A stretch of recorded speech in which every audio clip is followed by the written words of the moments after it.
안녕하세요.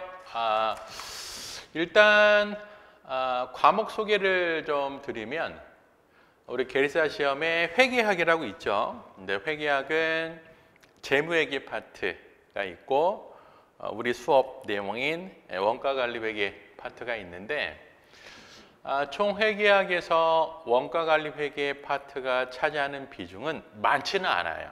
한 10문제 정도? 뭐 아직은 우리가 1차 시험이 그 역사가 오래되지 않았기 때문에 앞으로 어떻게 변동될지는 모르겠어요. 근데 이제 그동안 추세를 보면 10문제 정도 출제가 됩니다. 난이도는 뭐 아직까지는 그렇게 높은 편은 아니에요. 그래서 여러분들이 기본 이론에 충실하고요. 어느 정도 문제 연습을 하시면 충분히 다 해결할 수 있는 그런 수준으로 나오고요.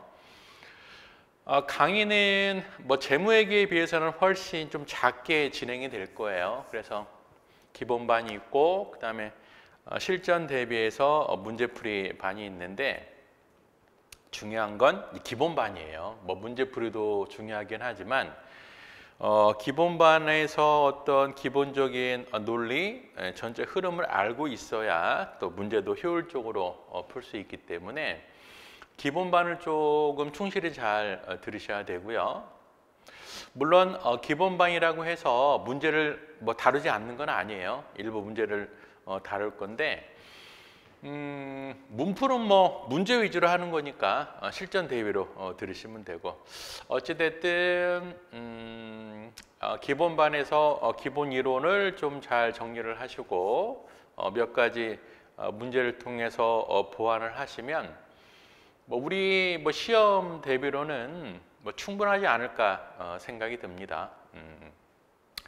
자, 과목 소개는 이 정도로 하고요. 이제 강의 시작하도록 할게요.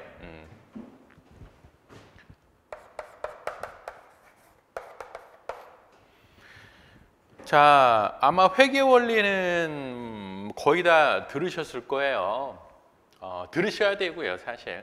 그러니까 회계 원리는 원가관리 회계 때문에 들어야겠다, 뭐 그건 아니고 중급회계, 재무회계를 위해서는 들으시는 게 좋아요. 자, 그러면 원가관리 회계도 회계의 한 부분이니까 전체 회계에서 원가관리 회계가 어떤 부분을 차지를 하고 또 우리가 배우는 내용들이 어떤 건지 그거에 대해서 좀 설명해 드리고 이제 시작하도록 할게요. 자, 회계라고 하면 머릿속으로는 뭐 여러 가지 생각이 들 거예요. 근데 회계를 한마디로 정의를 하면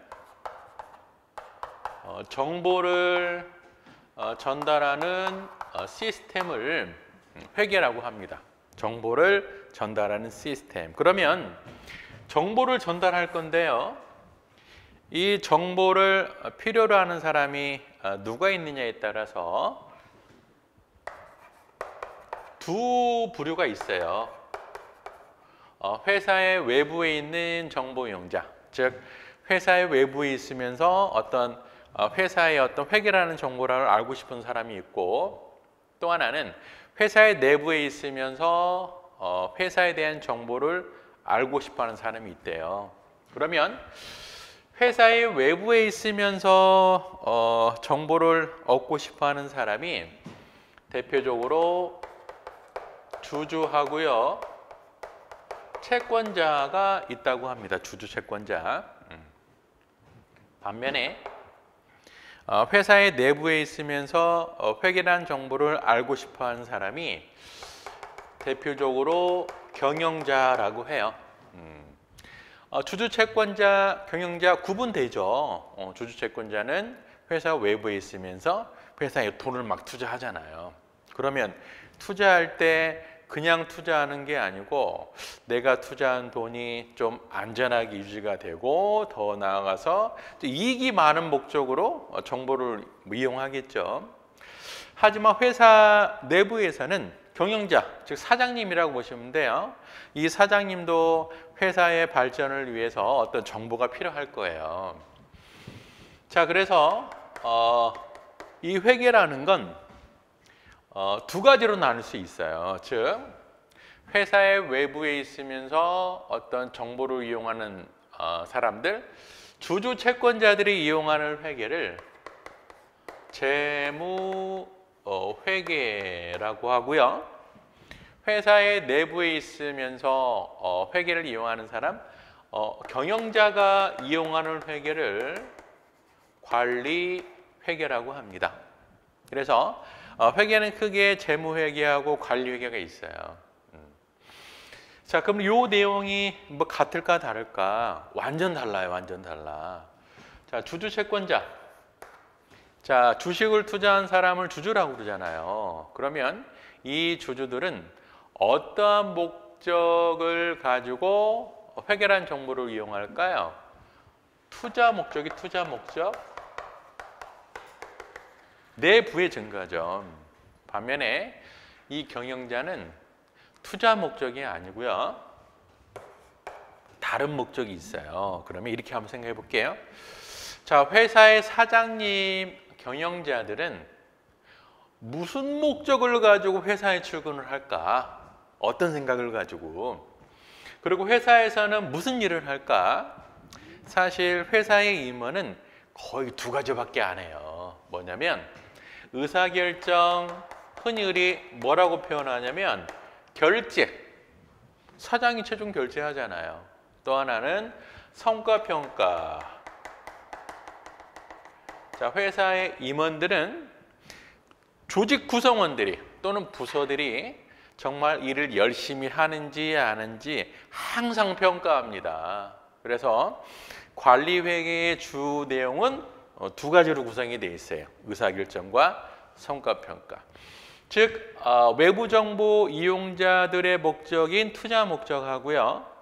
경영자의 목적인 의사결정, 성과평가가 다르기 때문에 내용 자체도 같을 수가 없어요.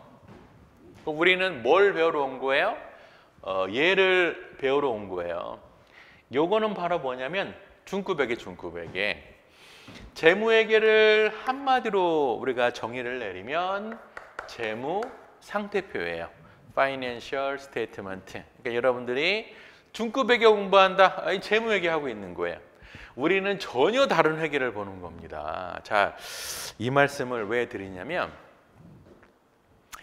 우리 원가관리 회계도 회계라는 이름을 가지고 있잖아요. 그러다 보니까 공부를 할 때 재무회계를 생각해, 재무회계를. 재무회계와 연결을 시키려고 합니다. 그럼 돼, 안 돼요? 절대 안 돼요, 절대. 재무회계와 관리회계는 전혀 달라요, 전혀 달라. 공부하실 때 재무회계 연결시키면 안 된다. 원가회계만 별도 새로운 개념으로 여러분 접근을 하셔야 됩니다. 물론 내용 안에 재무회계 용어들이 나오긴 해요. 뭐 손익계산서도 나오고 분계도 나오고 합니다. 하지만은 회계다 보니까 그런 개념이 있을 뿐이지 재무회계를 그대로 가져다 쓰는 개념은 아니에요.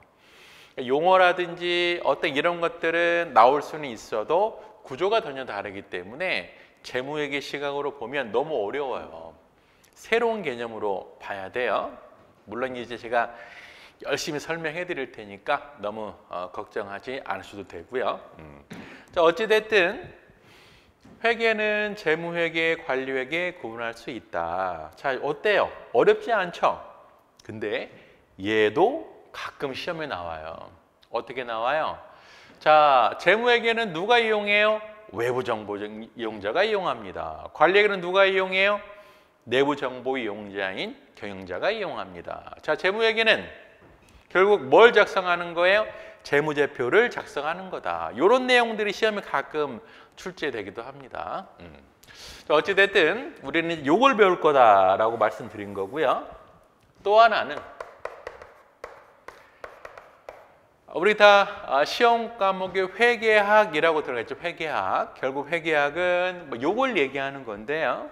학문적인 체계, 회계학의 학문적인 체계를 좀 정리를 해볼게요.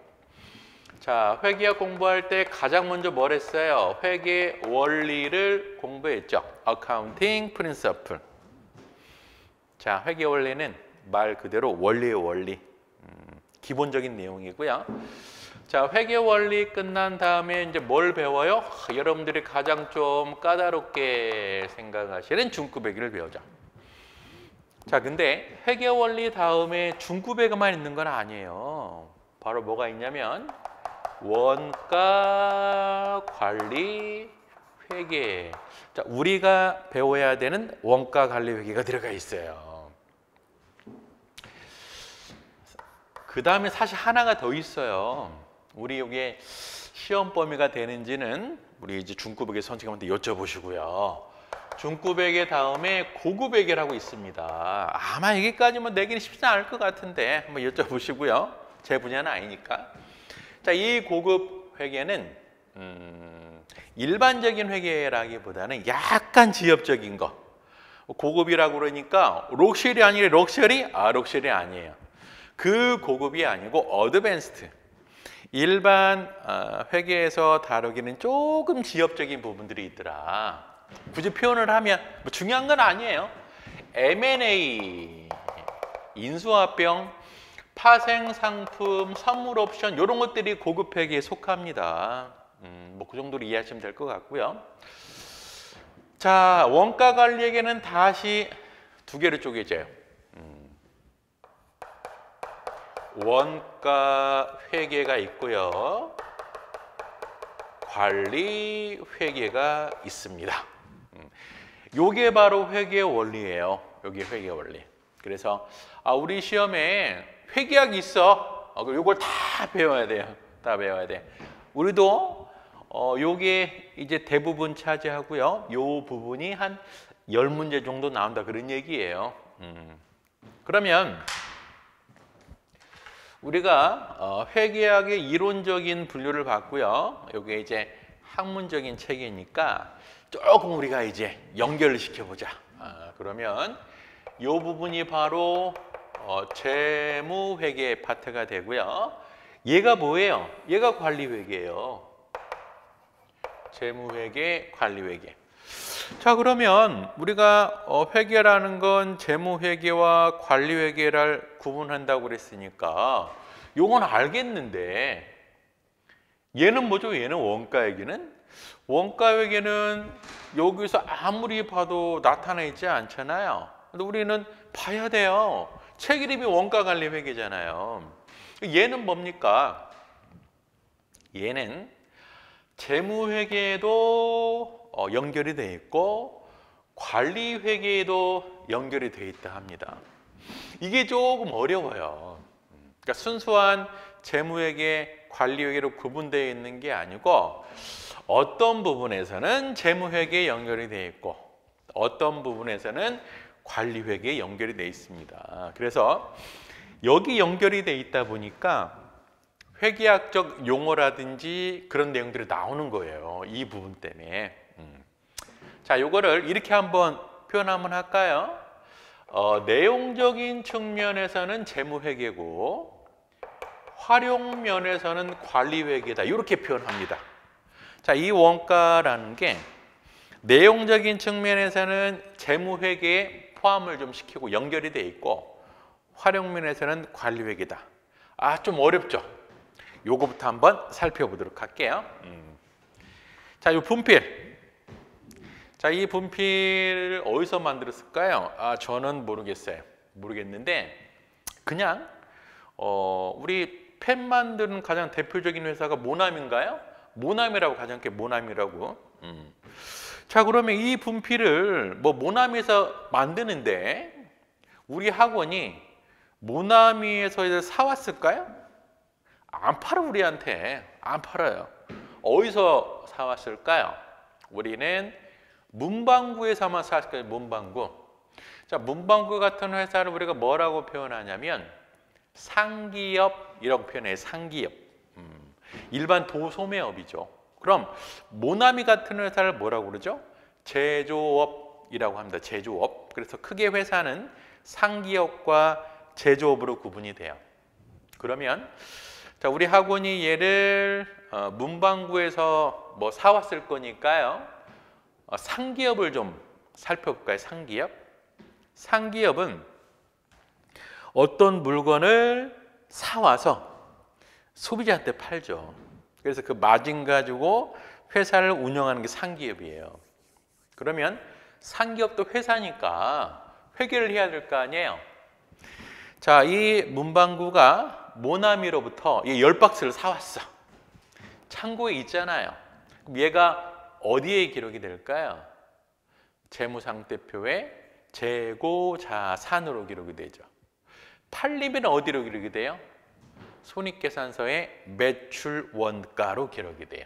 즉 구조를 보면 물건을 사와서 창고에 보관하고 있으면 재고자산, 팔면 손익계산서에 매출 원가로 기록이 돼요. 결국 뭐예요? 재무제표죠. 재무회계. 가지고 있으면은 재무상태표, 팔면 손익계산서 매출 원가. 이게 바로 재무제표예요. 재무회계. 자, 이제 어디를 갈 거냐면 모나미. 자, 모나미 같은 회사를 제조업이라고 하고요. 제조업은 뭘 하는 회사냐면 얘를 만들어야 돼요. 상기업은 이미 만들어진 걸 파는 회사지만 제조업은 얘를 팔기 위해서 만들어야 됩니다. 그러면 얘 만들려면 뭐가 들어가요? 원료도 들어가고 직원의 급여도 줘야 되고 전기도 써야 되고 물도 써야 되고 여러 가지 비용들이 들어가겠죠. 그러면 요거 하나 만드는데 비용이 얼마야? 그게 바로 원가회계예요. 이해되죠? 되게 심플한 거예요. 심플한 거. 즉 원가회계는 뭐냐면 물건을 만드는 회사, 즉 제조업에서 이 제품을 만드는데 얼마가 들어갔어? 그 과정이 원가회계입니다. 됐죠? 그러면 이 분필을 만드는데 100원 들어갔다고 할게요. 그럼 모나미 창고에 엄청나게 쌓여 있어요. 얘가 어디에 기록이 돼요? 재무상태표에 재고자산으로 기록이 되는 거죠. 팔면 어디에 기록이 돼요? 손익계산서에 매출 원가로 기록이 됩니다. 자, 정리를 해볼게요. 원가회계라는 건 얘가 얼마짜리냐? 그게 바로 원가회계다. 근데 원가회계 끝났어요. 보니까 100원이네. 그럼 원가 계산의 결과 이 원가가 100원인데 창고에 그득히 있으면 걔가 어디로 기록이 돼요? 재고자산, 재무상태표에 기록이 되고요. 팔리면 어떻게 기록이 돼요? 매출 원가 손익계산서에 기록이 됩니다. 결국 뭐예요? 원가 회계의 내용적인 측면에서는 재무회계가 되는 거예요. 그러면 얘는 뭡니까? 활용은. 자, 우리 임원들이 의사결정을 하죠. 의사결정. 자, 의사결정의 어떤 목적은 뭘까요? 임원이 무슨 의사결정을 해요? 내가 돈 버는 의사결정을 해요? 안 그래요. 자, 우리 회사의 이익을 높이는 의사결정을 할 겁니다. 우리 회사의 이익을 높이는 의사결정. 그러면 이익이라는 건 어떻게 계산이 되죠? 자, 매출인 수익에서 비용인 원가를 빼야 되잖아요. 그러면 얘를 모르면 얘를 알 수가 없어요. 그렇죠? 의사결정하기 위해서는 당연히 원가를 알아야 됩니다. 그러다 보니까 활용면에서는 관리회계에 포함된다 그래요. 자, 그래서 이 원가라는 게 양쪽 다 걸쳐 있어요. 우리는 뭘 배우러 왔어요? 원가회계, 관리회계라는 걸 배우러 왔어요. 그래서 일단 원가회계. 자, 제품의 원가를 어떻게 계산할 거냐, 그걸 배우고, 그 다음에 이 계산된 원가를 가지고 사장 입장에서 의사결정하고 성과평가하는 그 내용들을 배울 거예요. 자, 교재 볼까요? 교재.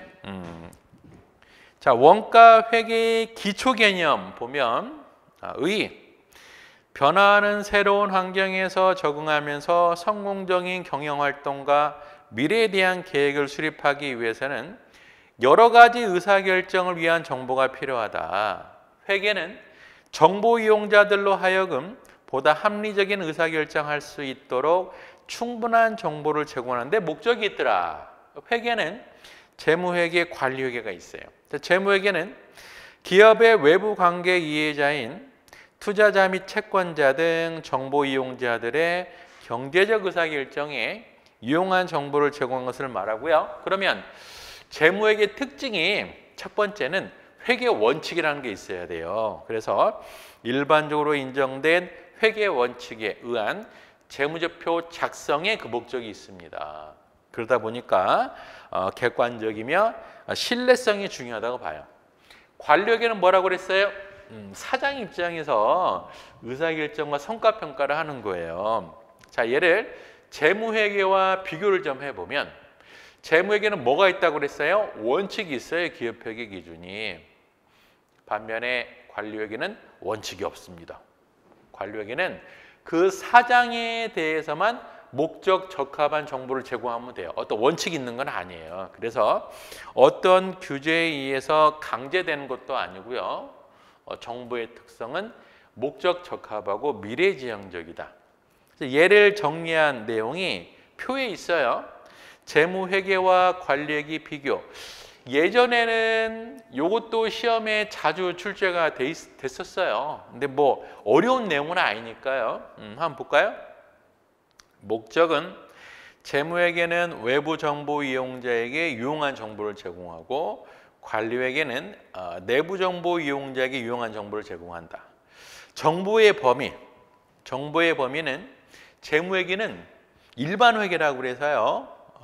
범위가 넓고 전체적인 반면에 관리회계는 사장 입장에서 그 부분들만 중요한 거예요.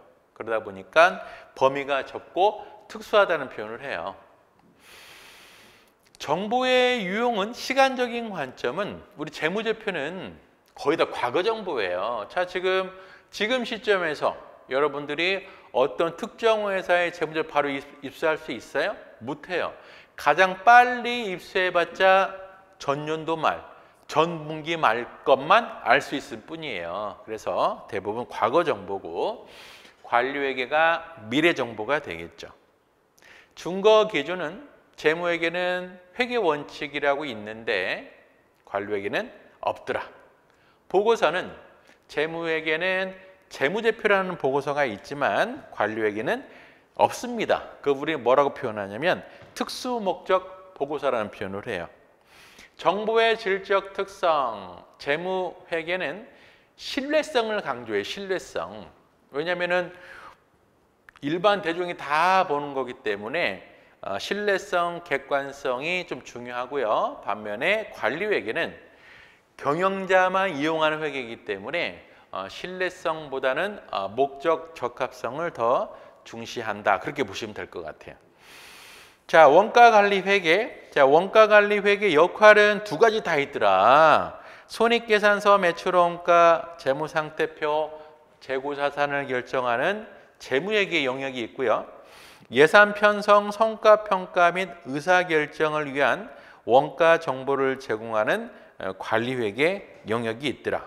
그걸 밑에 그림으로 보면 원가관리회계 전체 체계는 원가 계산하고 그게 원가회계 파트, 그 내용 가지고 의사결정과 성과평가하겠다. 그게 관리회계 파트라고 보시면 돼요. 자, 이제 추가적으로 볼게요. 원가. 자, 이건 시험에 나오는 파트는 아니에요. 우리 상식을 좀 높이는 차원에서, 이해를 높이는 차원에서 원가가 뭘까? 그럼 비용이 뭘까? 가끔 이제 원가와 비용을 좀 혼용했었어요. 혼용해서. 원가 비용. 어떤 차이가 있을까? 볼게요. 자, 우리 학원이 거기 시스템 에어컨 300만 원짜리 에어컨을 설치했어요. 그럼 야, 너네들 에어컨 원가가 얼마야? 300만 원. 이게 300만 원 원가예요. 이 분필 1,000원 주고 샀어요. 원가 얼마야? 1,000원.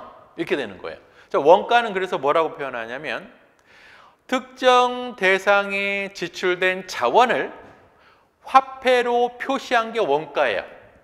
시스템 에어컨을 300만 원 주고 샀으면 300만 원이 원가. 분필을 1,000원 주고 샀으면 1,000원이 원가예요. 되게 간단하죠. 그럼 비용은 뭘까? 비용은 자, 시스템 에어컨을 300만 원 주고 샀는데요. 우리는 얼마만큼 쓰죠? 얘를 내용 연수만큼 쓰죠. 예를 들어서 내용 연수가 5년이라고 하면 300만 원을 5년 동안 쓰는 거죠. 그러면은 300만 원을 5년으로 쪼갤까? 그걸 바로 뭐라고 그러죠? 감가상각 비용이라고 합니다. 감가상각 비용. 자, 그게 바로 비용이에요. 원가랑 비용 구분이 되죠. 원가는 특정 제품에 지출된 자원을 돈으로 표시한 게 바로 원가고요. 비용은 수익 창출에 기여하면서 날아가 버린 게 비용이에요. 즉 시스템 에어컨은 5년 동안 수익 창출에 기여를 할 건데 1년 지났으니까 5분의 1만큼 날아간 걸로 하자. 그게 바로 감가상각 비용이라고요. 얘는 어떻게 돼요? 1,000원 주고 샀으면 원가가 1,000원인데요. 비용은 소모품 비용 그러죠. 며칠 안 가잖아요. 하루 이틀이면 다 쓰는 건데. 이해되세요? 그래서 굳이 정의를 내리면 비용은 수익 창출에 기여하면서 소멸된 부분을 비용이라고 합니다. 하나 더 나가서 손실도 있죠. 손실은 뭘까요? 자, 시스템 에어컨을 300만 원 주고 사서 1년 썼어요. 그러면 감가상각 비용이 60만 원이니까 얼마 남아있는 거예요? 240만 원 남아있죠. 근데 우리 이제 관리하시는 분이 청소하다가 파손이 됐어요. 못 써. 버려야 돼요. 그럼 그 240만 원 어떻게 해야 돼요? 손실 처리해야 됩니다. 손실. 그럼 손실을 뭐라고 표현할 수 있을까요? 수익 창출에 기여하지도 못하고 없어져 버린 게 손실이에요. 그래서 원가, 비용, 손실 그렇게 기억하시면 될 것 같고요. 그걸 지금 책에 써놨어요. 그래서 기업의 경영활동에서 특정 재화 용역을 얻기 위해서 희생된 자원을 화폐로 표시한 걸 원가라고 하고요. 미소멸 원가는 남아있는 거죠. 결국 회계에서는 자산으로 표시가 되겠네요. 미래 현금 창출 능력이 기대되는 곳으로 재무상태표에 자산으로 표시하더라. 소멸원가는 수익 창출 과정에서 없어져 버린 게 소멸원가죠. 그걸 비용으로 처리하고요. 손실은 수익 창출에 기여하지도 못하면서 날아가 버린 게 바로 손실이라고 합니다. 원가의 분류. 원가는 원가 담당자의 목적에 따라서 여러 유형으로 분류할 수 있으며 이를 상이한 목적에 따른 상이한 원가라고 합니다. 표에 보면 원가가 굉장히 많아요. 굉장히 많아. 한번 볼까요? 제조원가, 비제조원가, 직접비, 간접비, 변동비, 고정비, 관련, 비관련, 통제 가능, 통제 불능 굉장히 많은데요. 이걸 다 암기하는 내용은 아니에요. 암기하는 게 아니고 수업을 잘 듣다 보면 이런 거구나 자연스럽게 습득하는 거지 암기사항은 절대 아니다 그런 얘기예요. 그러면 이제 본격적으로 원가 회계부터 시작하도록 할게요.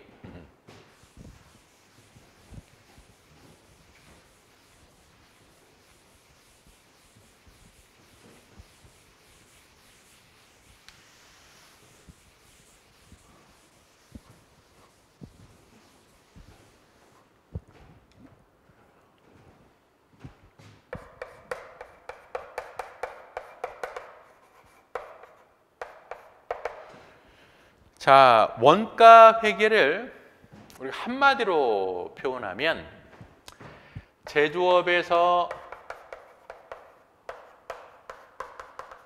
제품의 원가 계산을 원가 회계라고 합니다. 제조업에서의 제품 원가 계산. 자, 조금 구분해 볼게요. 제조업이라는 게 나오고 제품이라는 게 나오잖아요.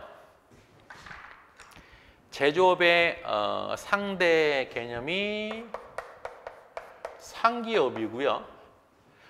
제품의 상대 개념이 상품이 돼요. 자, 제조업과 상품은 조금 전에 설명해 드렸죠. 그럼 제품과 상품의 관계는 둘 다 팔아먹을 거야. 팔아먹는데요. 상품은 판매 목적으로 사온 게 상품이고 제품은 판매 목적으로 만든 게 제품이에요. 이해되죠? 상품은 판매 목적으로 사온 거, 제품은 판매 목적으로 만든 거. 자, 이 분필이 문방구에 있으면은 상품으로 분류가 되고요. 모나미 회사 창고에 있으면 제품으로 분류가 되는 거예요. 자, 우리는 원가액에는 뭐라고 그랬어요? 제조업에서의 제품 원가를 계산하는 거기 때문에 원가액에는 제조업을 다루는 회계라고 보시면 돼요. 그럼 제조업에 대해서 이해를 좀 해야 되는데요. 상기업이 이해하기 편하니까 상기업의 구조를 좀 설명해 드리고 제조업으로 가보도록 할게요. 자, 상기업은 심플하죠. 주변에서 볼 수 있는 일반 도소매업, 주변에 우리 편의점 많이 있죠. 다 상기업이에요. 그러면 일반 도소매업은 어떤 과정을 통해서 돈을 벌까요? 일단은 외부로부터 사와야 돼. 그게 바로 뭐냐면 상품을 사와야죠. 상품을 사와야 됩니다. 사와서 일정 기간 동안 판매를 하고요. 일부는 또 어때요? 미판매된 채로 남아 있을 거예요. 물건을 사서 일부 팔고 일부는 남아 있겠죠. 자, 회계장부를 만들면 판매된 부분 어디에 기록이 돼요? 손익계산서에 매출원가로 기록이 되고 남아있는 부분은 어디에 기록이 돼요? 재무상태표에 자산으로 기록이 될 거예요. 상기업의 영업활동 되게 심플해요. 외부에서 물건을 사와서 팔면 그게 다예요. 그게 다. 우리는 뭘 보는 거라고 그랬어요? 상기업이 아니고 우리는 제조업을 볼 거예요. 자, 제조업은 어떤 과정을 통해서 영업활동이 이루어질까? 제조업은 외부에서 뭘 사야 될까요? 상품을 사는 게 아니고 뭘 사요? 재료를 사와야 돼, 재료. 자, 이 재료를 일정 기간 동안 일부분 사용을 하고요. 일부는 어때요? 미사용된 채로 남아있겠죠. 그러면 이 재료를 이용해서 우리는 뭘 만들 거냐면 제품을 만들 거예요. 일단은 재료가 투입돼요. 어디에 투입돼요? 뭐 그림이 적절한지 모르겠지만 제품을 만드는 공정에 투입이 되는 겁니다. 그 제품을 만들기 위해서 재료만 있으면 될까요? 안 그래요. 이 과정에서 어떤 사람의 노동력도 들어가야 되고요. 기타 경비도 들어가야 됩니다. 그러면 이런 것들이 융합이 돼서 이제 드디어 뭐가 탄생이 돼요? 제품이 탄생이 되는 거예요. 자, 이 제품도 일정 기간 동안 판매가 이루어지고요. 일부는 미판매된 채로 남아있겠죠. 판매된 부분, 미판매된 부분 각각 어디에 기록이 돼요? 판매된 부분은 매출원가 어디에? 손익계산서에. 미판매된 부분은 자산 어디에? 재무상태표. 이렇게 기록이 됩니다. 이게 제조업의 경영활동이 돼요. 자, 우리는 제조업을 봐야 되니까요. 제조업을 좀 살펴보면 자, 상기업과 제조업을 한번 비교를 해보면 상기업은 물건을 사서 파는 게 주요 영업활동이죠. 반면에 제조업은 단계가 좀 많은데요. 제조업도 판매하는 과정이 있어요. 판매하는 과정이. 그러면 상기업과 제조업 둘 다 봤을 때 판매하는 과정은 하는 활동이 같을까요? 다를까요? 판매하는 과정에서의 활동은 같겠죠. 상기업, 제조업 모두 다. 그래서 원가회계에서는 얘는 안 봐요. 이쪽은 안 본다고. 그럼 얘는 왜 안 볼까? 자, 제조업이 있고 상기업이 있는데 상기업에 대한 전체 내용은 사실 우리가 재무회계에서 다 봐요. 상기업에 대한 회계는 재무회계에 대한 회계라고 생각하시면 돼요. 즉 무슨 얘기냐면 상기업에 대한 전반적인 회계에 대해서는 재무회계에서 우리가 다 살펴봅니다. 근데 상기업과 제조업이 다르긴 한데 제조업 입장에서도 판매하는 과정은 상기업과 별반 다르지 않더라 그런 얘기예요. 그러다 보니까 우리가 제조업을 살펴보기는 하지만 판매하는 과정에서 발생된 내용들은 추가로 살펴보지 않아요. 얘는 아예 안 봐요. 그럼 원가 회계에서 다루는 부분은 바로 이 부분만 보는 거예요. 이 부분이 바로 뭐냐면 공장이 공장. 그래서 원가 회계는 공장에서 벌어지는 상황을 보는 거고요. 그러다 보니까 원가 회계는 공장 회계다. 맞는 얘기라고. 원가는 공장 회계예요. 그래서 여러분들은 원가 회계를 공부할 때는 공장만 생각하시면 돼요. 공장에서 벌어지는 내용이 바로 원가 회계다 그런 얘기예요. 이거 중요한 거고요. 그 다음에 상기업 같은 경우에는 재고자산이 몇 개가 있어요? 상기업은 하나밖에 없어요. 재고자산이. 얘를 뭐라고 그러죠? 상품이라는 재고자산밖에 없어요. 그러면 제조업은 재고자산이 몇 개 있을까요? 우린 요걸 봐야 되니까. 첫 번째, 생산을 했지만 판매되지 않은 제품이라는 재고자산이 있고요. 또 뭐가 있어요? 재료 중에 아직 사용하지 않는 원재료라는 재고자산이 있고 또 뭐가 있을까요? 요 과정. 제품을 생산하는 과정에서 완성되지 않는 미완성품의 재고자산이 있어요. 얘를 우리는 뭐라고 표현하냐면 제공품이라고 합니다. 그래서 우리는 원가백의 제조업을 보는 거기 때문에 이 개념은 굉장히 중요해요. 즉 제조업 공장에서의 재고자산은 몇 개? 3개가 있더라. 원재료가 있고 제공품이 있고 제품이 있다. 이거 굉장히 중요해요. 하나만 더 보면 제품을 생산하기 위해서는 원료가 들어가야 되고 사람의 노동력이 투입돼야 되고요. 기타 경비도 들어가야 됩니다. 그러면 원료, 노동력에 대한 대가, 기타 경비 이런 것들을 묶어서 한마디로 표현하면 제조 원가라고 그래요. 제조 원가. 자, 그러면 우리가 원가 회계를 공부하기 위해서 필요한 중요한 개념이 첫 번째는 공장을 다루는 거다. 그리고 공장에서의 재고자산은 3개가 있더라. 원재료라는 재고자산, 제공품이라는 재고자산, 제품. 원재료는 사왔지만 사용하지 않고 남아있는 게 원재료. 제공품은 아직 완성되지 않은 미완성품.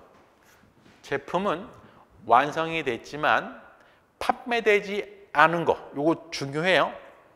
또 하나, 재료 사용분, 노동력에는 대가, 기타 경비 이런 것들을 묶어서 제조 원가라고 합니다. 그러면 원가 회계의 출발점은 바로 뭐냐면 제조 원가의 제조 원가. 제조 원가가 뭐라고 그랬어요? 제품을 생산하기 위해서 공장에서 투입되는 것들을 제조 원가라고 합니다. 그래서 이제 제조 원가에 대해서 살펴보도록 할게요.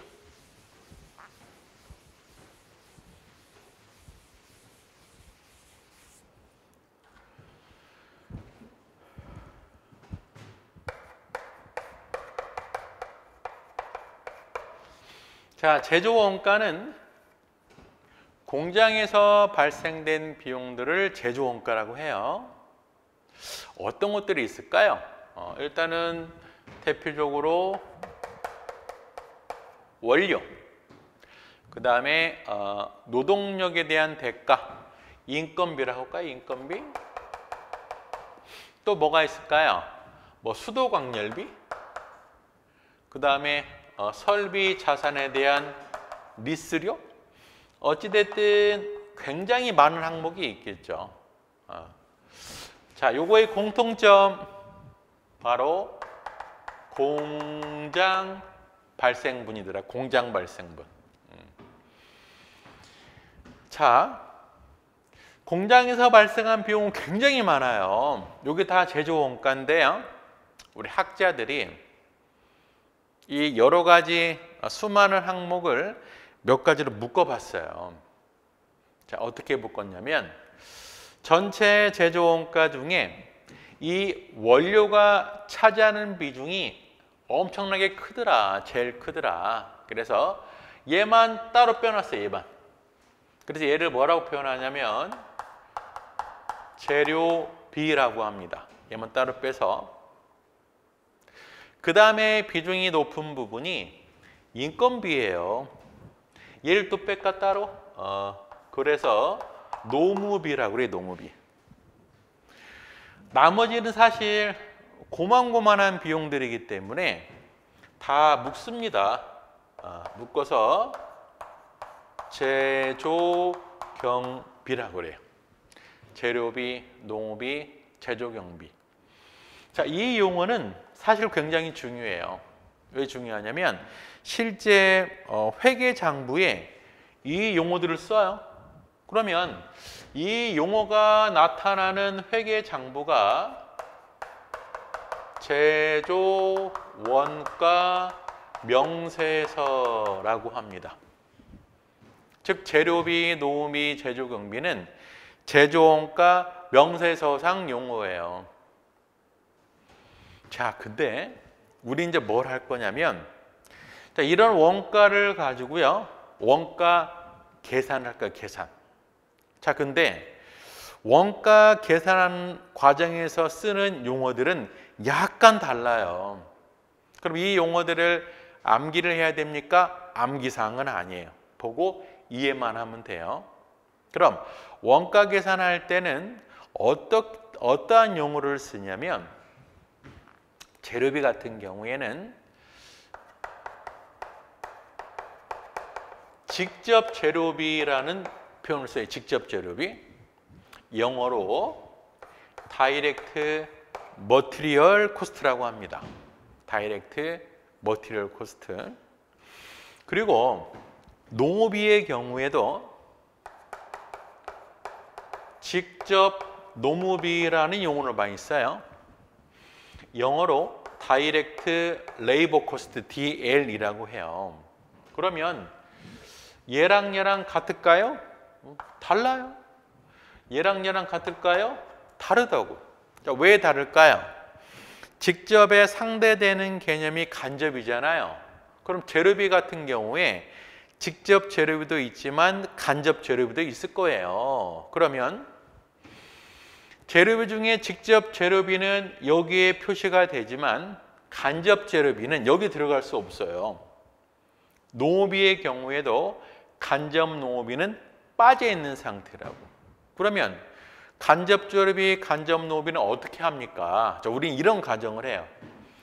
기타 제조 경비가 다 간접비라고 하면 얘 간접비, 간접재료비, 간접노비를 다 묶어 가지고요. 제조 간접비라고 그래요. 제조 간접비. 영어로 약자로 오버헤드 코스트라고 합니다. 그래서 원가 계산을 하기 위해서 가장 많이 쓰는 용어가 바로 세 가지예요. 직접 재료비, 직접 농업비, 제조 간접비. 이 용어를 많이 쓸 거예요. 그러면 요거를 왜 이렇게 씁니까? 이게 뭐냐면 앞에 뭐가 붙었어요? 직접이라는 게 붙었고 여기는 간접이라는 게 붙었잖아요. 결국에 이런 개념이에요. 원가 계산을 정확하게 하기 위해서는 가장 먼저 직간접비를 구분하더라. 직간접비. 직접비라는 건 뭐냐면 특정 대상에 직접 확인 가능한 원가. 자, 예를 들어서 자, 우리 회사가 책상, 교탁, 칠판을 만든다고 할게요. 책상은 오동나무, 교탁은 박달나무, 칠판은 은행나무로 할게요. 은행나무. 그러면 원목 창고에서 은행나무를 꺼내오면 어떤 제품 원가가 되는 거예요? 칠판이 되는 거죠. 그렇죠?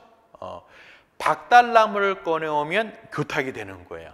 그걸 바로 직접비라고 합니다. 얘는 바로 확인 가능한 거잖아요. 근데 교탁이나 책상이나 칠판을 만들 때 원목 이외에도 뭐 못도 필요하고 본드도 필요하고 기타 부자재 있잖아요. 이 부자재들은 어떤 특정 제품에만 투입되는 게 아니고 여러 제품에 공통으로 투입됩니다. 걔를 뭐라고 그래요? 간접재료비라고 그래요. 그러면 직간접으로 구분한 이유는 너무 명확해. 자, 직접비가 많으면 원가 계산이 정확할까요? 간접비가 많으면 원가 계산이 정확할까요? 직접비죠. 그래서 최대한 직접비만 먼저 골라내는 거예요. 자, 그래서 이 용어를 앞으로 되게 많이 쓸 거고요. 또 하나는 직접 재료비하고 직접 노비 묶어서 기초원가 또는 기본원가라는 표현을 쓰고요. 직접 노비, 제조간접비를 묶어서 가공원가, 전환원가라는 표현을 씁니다. 자, 얘 둘은 기초적이고 기본적인 원가라고 이해하시면 되고요. 얘 둘을 가공비, 전환원가라는 표현을 쓰는데 이 전환을 보면 원재료를 최종 제품으로 전환하는데 두 개가 더 필요하다 이렇게 보시면 돼요. 근데 특이한 건 얘가 어때요? 양쪽에 다 포함이 돼 있죠?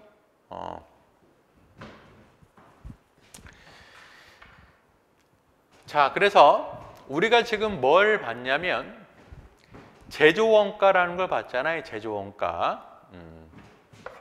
그리고 회사 입장에서 전체 원가 측면에서 보면 제조원가라는 게 있을 거고 또 뭐가 있어요?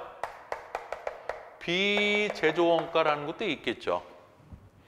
원가 계산 차원에서는 비제조원가는 고려를 안 해요. 그러면 회사 발생 원가 중에서 제조와 무관한 원가가 뭐가 있을까요? 판관비가 대표적인 비제조 원가가 되겠죠. 판관비가. 물론 원가 계산에서는 판관비는 당연히 안 봐요. 공장에서 발생된 게 아니기 때문에. 자, 그러면 우리 책에서 상이한 목적에 따른 상이한 원가라는 게 있었는데 첫 번째 원가 계산하기 위해서는 뭘 봤냐면 회사 총원가를 제조원가와 비제조원가로 구분을 해서 원가 계산 목적이니까요. 다시 제조원가만 이렇게 다 분석을 한 거예요. 근데 우리가 원가 관리 회계라는 것 자체가 원가 회계만 있는 게 아니고요. 관리 회계도 있다고 그랬잖아요. 그러면 회사 전체의 원가를 관리회계 목적으로는 어떻게 분류할까? 자, 대표적인 분류 방법이 바로 원가 행태라고 합니다. 자, 이 원가 행태는 관리회계를 위한 원가를 분류라고 보시면 돼요. 그러니까 우리 원가회계, 관리회계 순차적으로 배울 건데 관리회계를 좀 예습한다고 보면 돼요. 내용 자체는 어렵지는 않습니다. 자, 원가 행태는 뭐냐면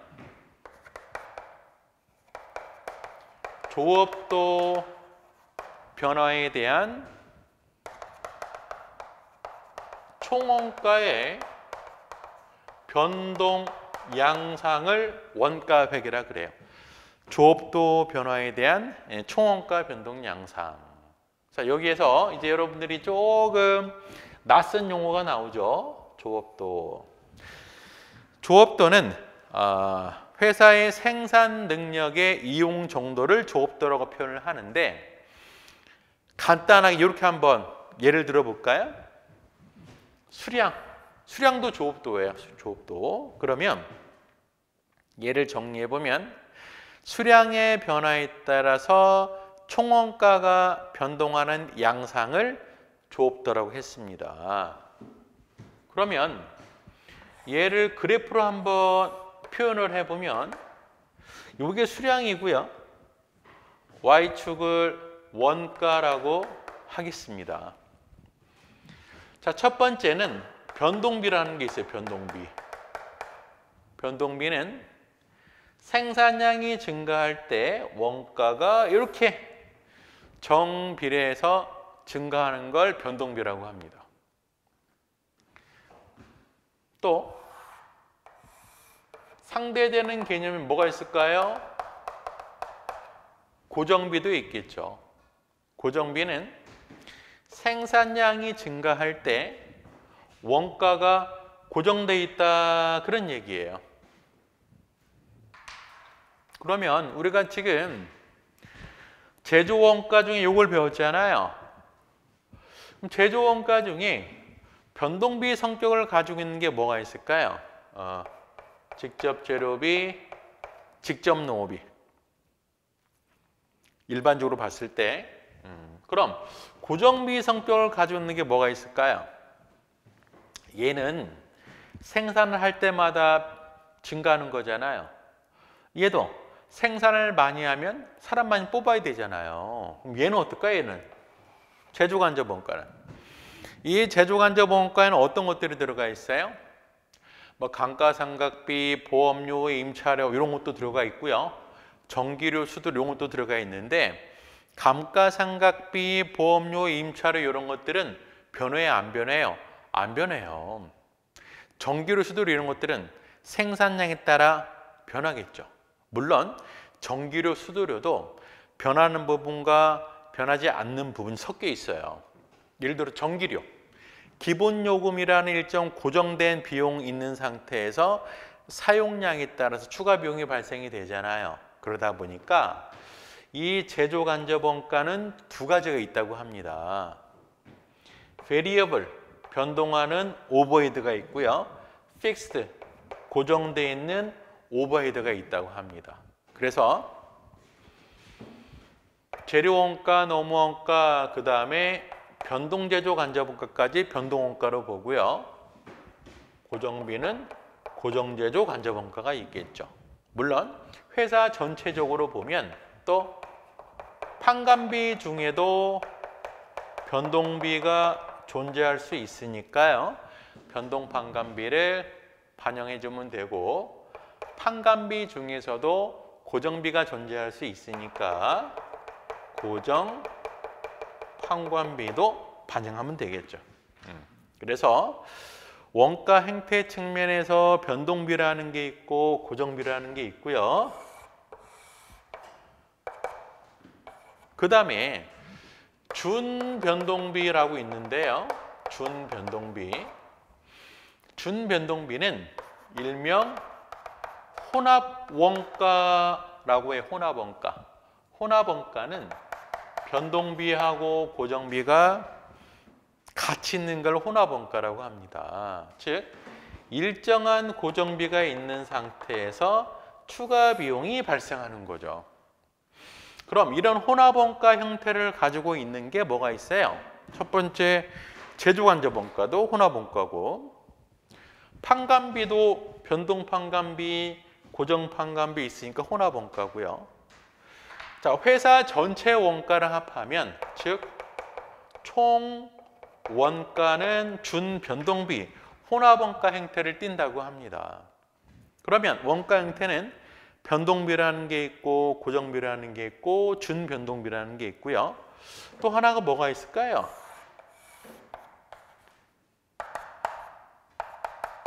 준고정비라는 게 있어요. 준고정비는 일명 스텝 코스트 계단 원가라고 그래요. 계단 원가. 이런 거예요. 자, 회사에 창고가 없어가지고요. 컨테이너 박스 하나를 1,000원 주고 빌렸어요. 그러면 총 100개까지를 보관할 수 있다고 할게요. 그럼 100개까지는 1,000원이라는 비용이 고정이 돼 있잖아요. 근데 회사에서 10개만 더 보관하려고 하면 컨테이너 박스를 하나를 더 빌려야 돼요. 그리고 200개가 초과되면 하나를 더 빌려야 됩니다. 어떻게 돼 있어요? 계단식으로 돼 있죠. 그래서 계단 원가라고 부릅니다. 그럼 준고정 원가가 발생하는 원인을 생산 요소의 불가물성이라고 그래요. 생산 요소를 쪼갤 수 없기 때문에 발생하는 거다. 자, 그래서 물론 이제 원가란 용어가 굉장히 많이 나오지만 가장 많이 쓰는 내용이 바로 요거. 원가 계산 측면에서 요 용어가 가장 많이 쓰고요. 또 관료회계 측면에서는 이 원가 행태 개념이 되게 중요해요. 잠시 쉬었다 하겠습니다.